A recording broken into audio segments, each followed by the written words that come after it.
Quand vous investissez dans des actions sur eToro, votre banquier ne reçoit aucune commission. Mais ne vous inquiétez pas. Après un week-end de ski à Chamonix, un smoothie à la noix de coco et un massage à 4 mains, il finira par s'en remettre. Investissez dans des actions sans payer de commission avec eToro.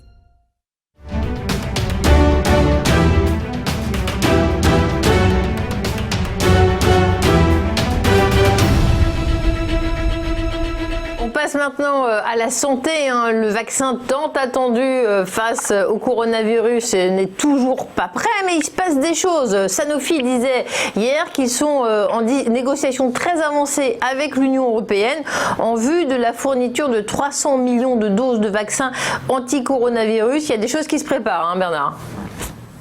Exactement, donc Sanofi, j'en parlais je crois fin avril ou début mai sur cette antenne, j'indiquais que j'étais positif sur le secteur, que j'étais positif sur la valeur à moyen et long terme.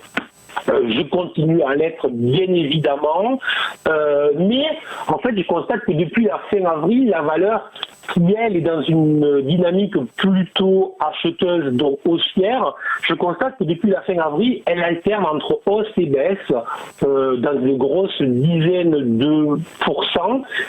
Elle fait des hauts plus hauts, mais ces hauts plus hauts sont systématiquement vendus, donc on n'a pas une franche accélération haussière et avec du relais.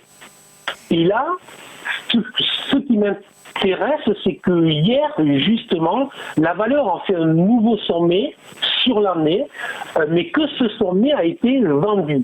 Alors, en fait, c'est ce qu'on appelle en analyse technique, un chandelier japonais, un avalement. Un avalement, en plus, il a été significatif, puisqu'en fait, la valeur a ouvert, puis sur la matinée, elle a fait des hauts plus hauts, et elle a clôturé en fin de journée sur le plus bas. Autrement dit, très clairement, sur la journée, il y a eu, les acheteurs ont pris la main, et en fin de journée, ce sont les vendeurs qui ont repris la main. Je constate que ce matin, la valeur est aussi en baisse de 0,7%, donc on dirait que ça se poursuit. Autrement dit, je reste positif très clairement sur la valeur à moyen long terme. Évidemment, ce sont en plus des secteurs, on va dire, très à la mode que les investisseurs regardent très fortement, avec les yeux de Chimène aussi très clairement. Mais à court terme, il semblerait que les vendeurs aient pu reprendre la main.